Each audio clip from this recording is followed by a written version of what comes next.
Pretende ser un gesto hacia los manifestantes en un Irán sumido en una ola de protestas desde la muerte el 16 de septiembre de Mahsa Amini. Irán, más concretamente su fiscal general, a través de una agencia de noticias, ha anunciado la abolición de la policía de la moral. Bienvenidos a esta nueva edición de DW Noticias. Soy Ana Plasencia en Berlín en este domingo. Irán anuncia querer suprimir la policía de la moral tras casi 3 meses de protestas. Un anuncio que se produce un día después de que las autoridades anunciaran que estaban revisando la ley de 1983 sobre el velo obligatorio. China suprime a partir del lunes algunas medidas de la drástica política anti-COVID en vigor, tras una ola de manifestaciones históricas contra las restricciones y en defensa de más libertades políticas. Las autoridades de Indonesia han evacuado el domingo a cerca de 2.000 personas y han decretado la alerta máxima después de que el volcán del monte Semeru en la isla de Java entrara en erupción como hace exactamente un año.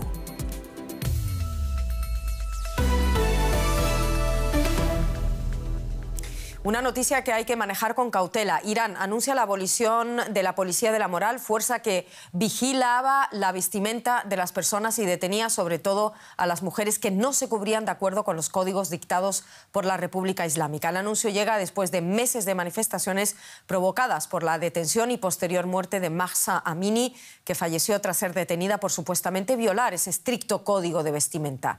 La policía de la moral no tiene nada que ver con el Poder Judicial y fue suprimida. Eran las palabras con las que la agencia estatal ISNA citaba al fiscal general del país, Mohammad Jafar Montaser. El anuncio se produce además un día después de que las autoridades anunciaran que estaban examinando si la ley sobre el velo obligatorio necesita cambios. La Revolución Islámica de 1979 cambió el destino de Irán. Las autoridades impusieron entonces un estricto código de vestimenta femenina. El uso del hijab o velo islámico se volvió imperativo a partir de 1983. A lo largo de los años, Irán ha conocido diversas formas de policía de la moral. La temida Gasht-e-Irshad, o patrulla de orientación islámica, surgió bajo el mandato del expresidente ultraconservador Mahmoud Ahmadinejad. Durante la presidencia de Hassan Rouhani, las normas se flexibilizaron hasta que llegó el actual mandatario Ebrahim Raisi, quien resucitó el dogmatismo del código de vestimenta. En septiembre, Gina Mahsa Amini, de 22 años, murió 3 días después de ser detenida por la policía de la moral en Teherán. Su presunto delito, no cubrirse correctamente la cabeza. Su muerte desató protestas sin precedentes en todo el país. La gente salió a la calle pidiendo el fin de la policía de la moral y cambios políticos en el estricto régimen de los ayatolás. Me estremecí cuando escuché la noticia porque eso me pasó a mí 1 o 2 veces. Pensé en cómo se habrían sentido mis padres si hubiera corrido la misma suerte. Estoy en contra de la policía de la moral porque no se puede imponer una cuestión cultural con violencia. Luego de 2 meses de protestas y cientos de muertos, el régimen iraní da muestras de cierta flexibilidad. La República y los fundamentos islámicos iraníes están consagrados constitucionalmente, pero hay métodos para aplicar la Constitución que pueden ser flexibles. Ahora Irán asegura que va a disolver el controvertido cuerpo policial de la moral y promete debatir la obligatoriedad del uso del velo. Nos vamos a China, donde la tasa de contagios está retrocediendo, coincidiendo con una de las mayores muestras de ira pública en décadas. La población de Pekín y otras localidades acogieron con satisfacción esa vuelta gradual a la normalidad tras años de duras restricciones. Las autoridades afirman que no abandonan la política de cero COVID del país, sino que la aplican con mayor flexibilidad. En la megaciudad suroccidental de Chongqing, la vida regresa poco a poco a la normalidad. Las tiendas están abiertas y los ciudadanos salen de nuevo a la calle. Apenas el mes pasado, muchos de sus 32 millones de habitantes estaban confinados. Las autoridades están relajando las normas de COVID en toda China pese a la tasa de contagios cerca de los máximos históricos. En varias ciudades ya no es necesario hacerse el test para usar el transporte público. En Pekín, las autoridades han ido cerrando centros de tests, generando largas colas en los que permanecen abiertos. Las pruebas son aún necesarias para acceder a muchos espacios públicos. Pese a la frustración que supone la larga espera, los pequineses están entusiasmados con la flexibilización. Creo que los controles son más suaves que antes. Todo el mundo está deseando salir y todos nos sentimos más relajados. Ahora, con la flexibilización gradual de las normas, los que trabajamos tenemos una sensación de esperanza.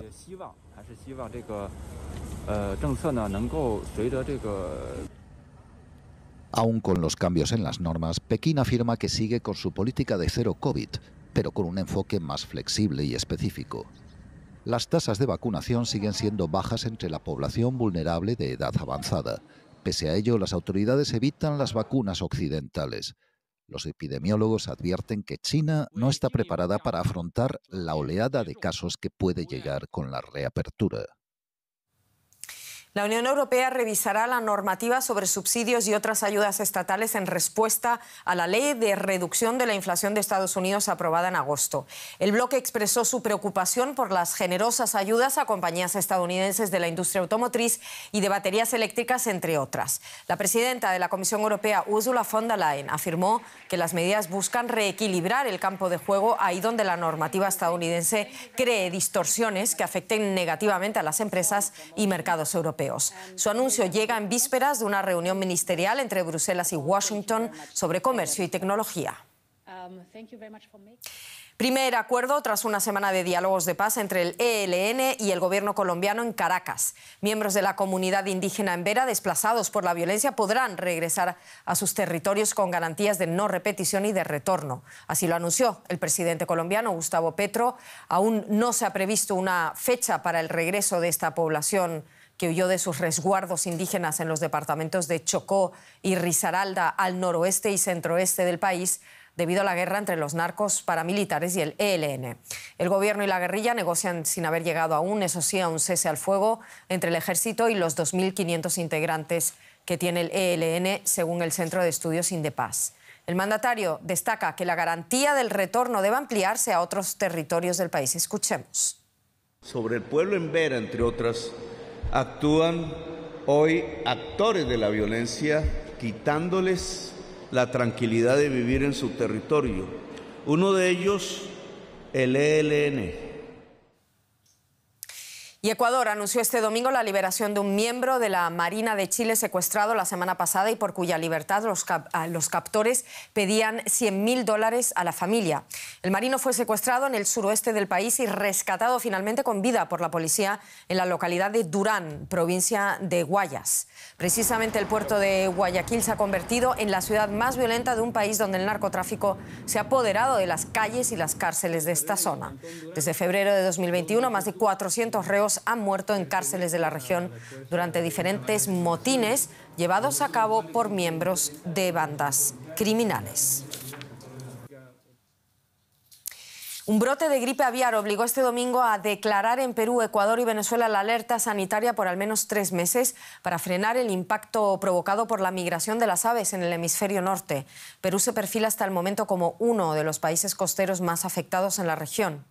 Según las autoridades, decenas de miles de aves marinas, en su mayoría jóvenes pelícanos, cormoranes y piqueros, han muerto durante la última semana en la costa peruana. El brote también ha obligado a sacrificar cerca de 37.000 aves de corral, sobre todo pollos y gallinas. Una erupción volcánica en la principal isla indonesia de Java ha obligado a la evacuación de unas 2.000 personas a pueblos cercanos. Las autoridades recomiendan a la población no acercarse a menos de 8 kilómetros del cráter de Monte Semeru. El volcán entró en erupción la última vez hace justo un año, matando entonces a más de 50 personas. La erupción del Monte Semeru obligó a buscar refugio. La isla más poblada de Indonesia fue escenario de la huida desesperada de sus pobladores. Era solo el principio de una ardua odisea a través de pueblos cubiertos de ceniza, en un intento por escapar de las garras del volcán. Este hombre acaba de llegar de un pueblo del norte cercano al coloso. Está lloviendo ceniza volcánica en mi pueblo. No se puede ver nada.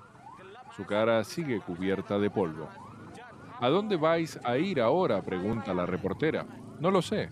Lo más importante ahora es huir. El volcán escupió una columna kilométrica de ceniza incandescente. Las autoridades elevaron el nivel de alerta e instaron a la gente a abandonar la zona. El monte Semeru, también conocido como la Gran Montaña, es el volcán más alto de Java y uno de los más activos. La última vez que entró en erupción fue hace un año, provocando decenas de muertes. Se habilitaron refugios temporales para quienes tienen órdenes de evacuación. Hemos preparado algunas escuelas y locales de pueblos cercanos. Los usaremos hasta que el puesto de observación de Semeru diga que podemos volver. Indonesia tiene 130 volcanes activos. El archipiélago asiático tiene también la mayor población del mundo susceptible de ser afectada por ellos, 9 millones de personas. Y queremos repasar ahora de forma más breve otros temas que también queremos destacar a esta hora. Irina Sherbakova, galardonada con el Premio Nobel y defensora rusa de los derechos humanos, ha advertido que la guerra en Ucrania no puede resolverse por la vía diplomática. Al recibir este domingo un premio de manos del canciller alemán Olaf Scholz, Sherbakova afirmó que negociar será imposible mientras Vladimir Putin esté en el poder en Rusia. Las autoridades en el noreste de la isla italiana de Sicilia han declarado el estado de emergencia por las inundaciones. Las fuertes precipitaciones han causado cortes de electricidad y el cierre de servicios públicos y escuelas. Algunos residentes han tenido que ser evacuados por temor a desprendimientos. Senegal celebró la Semana de la Moda de Dakar, una cita del sector muy especial esta vez porque se celebró el 20º aniversario en la histórica isla de Gorea. Este año más de 20 diseñadores de toda África presentaron sus últimas colecciones y las últimas tendencias se pudieron ver sobre la pasarela. Vean. Este es el evento del año en lo que se refiere a la moda en Senegal. La Semana de la Moda de Dakar reúne a los nuevos diseñadores y profesionales de la industria de todo el mundo. La moda africana es muy inspiradora. Se ve a Chanel en Dakar y eso no es poco. Otras marcas también han venido a África. La moda africana es creativa, diversificada, bella y atrevida. Para su 20º aniversario, la Semana de la Moda se trasladó a la isla de Gorea como reconocimiento de la historia de Senegal. Hoy forma parte de Dakar, pero fue un pequeño puerto y asentamiento europeo durante el comercio de esclavos. Gorea es la historia de Senegal y Gorea es la historia de muchos negros en el mundo.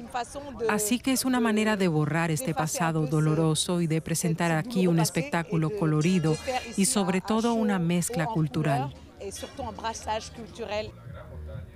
Esta edición se centra en moda sostenible y ofrece a los jóvenes de la industria la oportunidad de ampliar su portfolio. El evento es, por supuesto, un gran impulso para el sector de la moda en Senegal. Apoya a los jóvenes empresarios de la moda para que se abran y se involucren más.